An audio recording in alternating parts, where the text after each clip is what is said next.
Controle. Ora, depois que eu identifiquei, que eu analisei e que eu tenho a decisão do gestor que eu preciso controlar os riscos, essas medidas que são estabelecidas são chamadas de medidas de controle. Então, é uma medida aplicada pela organização para tratar os riscos, aumentando a probabilidade que os objetivos previstos sejam alcançados. Ou seja, eu diminuo os meus riscos por meio das medidas de controle que eu implementei na organização. Tolerância a risco. Lembram que eu falei do risco inerente? É aquele risco que está no sangue do negócio. Por exemplo, quem realiza tiro, quem está em quartel, o risco é inerente. Policial, o risco é inerente, o risco de morte muitas vezes. Atividades químicas, industriais, hospitais. E a tolerância a risco é um nível de variação aceitável no desempenho em relação à meta para se atingir um objetivo. Então, a empresa, a alta gestão, ela tem uma tolerância natural ao risco, em que ela aceita, ela admite aquele risco, porque ela sabe que aquilo dificilmente vai se materializar. Então, ele tolera, diferente do conceito que veremos à frente, que é o apetite ao risco. A empresa, ela parece que ela não quer assumir a responsabilidade de reduzir os riscos, então ela tem um apetite a risco, ela aceita correndo-se o risco de fato. A gente ouve muito isso, o cara gosta de correr risco, né? Então, o tratamento de risco é o processo que eu usei para modificar o risco, seja para eliminar, para reduzir, para mudar ele de quadrante. Então, o tratamento do risco tem muito a ver com medida de controle. Eu estou tratando para reduzir.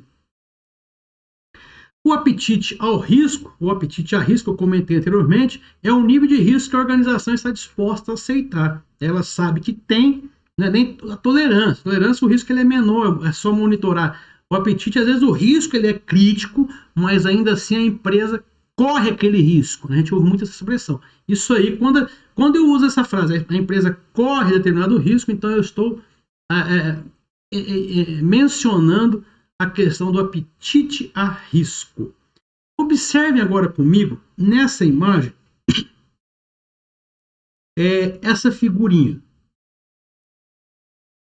Vejam aí comigo, olha que interessante essa imagem, eu gosto de usar muito ela nas minhas aulas, nas minhas discussões. Você tem uma casa aqui em cima, tem aqui o barrancão, tem uma pessoa aqui no cantinho, tá vendo? Eu estou tentando pôr o mouse ali. Aqui tem uma Eternite tentando, não sei se ele tentou colocar para servir de muro de arrimo, para segurar, enfim. Aqui está rachado, nós estamos percebendo que a casa está caindo, ela está ruindo. Por quê? Porque a água da chuva, ela entrou nesse terreno, o terreno não era um terreno adequado para obras, então a água da chuva entrou nessa região, nesse terreno, gerou uma erosão, a erosão levou a areia e aí fez-se o barranco. E aqui veja que a casa não é uma casa de madeira, é uma casa de tijolo. Então eu estou vendo que um perigo iminente que tem aí, um perigo imediato que eu estou vendo nessa foto aí, é qual? O desabamento. Um perigo. Bom, eu identifiquei o perigo, olha, essa casa vai desabar. Aí eu vou fazer uma analogia dentro de tudo que nós tratamos, da parte conceitual, do risco. Qual a probabilidade dessa casa desabar? Qual o impacto que vai causar as pessoas que moram na casa, seja financeiro, porque vai perder o que investiu nessa obra. Aí você me diz assim, olha professor, mas a casa é área invadida, mas alguém colocou dinheiro e comprou os tijolos, vai ter que refazer, se for refazer nesse mesmo endereço, nesse mesmo lote. Mas vai ter uma perda financeira. Vai ter, se tiver alguém dormindo e a casa cair de madrugada, vai ter gente dormindo, cai e morre junto, vai ter uma perda de vida. Então veja, o perigo é o desabamento. Agora eu venho avaliar o risco e vejo que nesse caso ele é alto. a probabilidade desse barranco cair, a gente está observando que é muito alta. E do mesmo modo o impacto é alto, né? É o risco aí de pessoas virem a óbito, é o pagamento que aí perde-se uma construção toda que está feita, a mobília que está dentro da casa. Então, ao mapear isso tudo, eu vejo que o risco desse perigo acontecer é muito alto.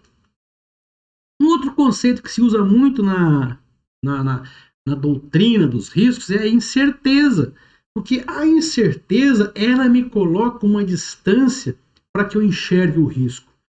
Se você, como empresário, como gestor, como diretor, tem incerteza sobre vários assuntos, então os seus riscos são muito altos, são elevados. A redução da incerteza, ela é necessária, inclusive na área da inteligência se estuda muito isso.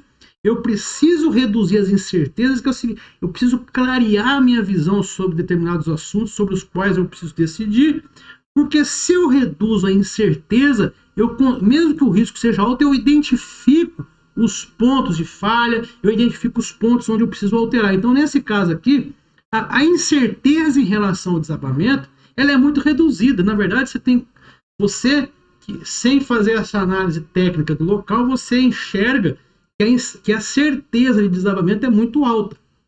Positivo? Probabilidade altíssima, já falei, já esgotei isso aí, e o impacto ele é muito severo, já falamos isso. Pode acontecer de perder vidas, perder o dinheiro que foi investido, perder o dinheiro da mobília, da geladeira, talvez essa pessoa tenha comprado uma geladeira recentemente, enfim, vai haver um impacto muito elevado caso essa casa desabe, caso ela venha a cair.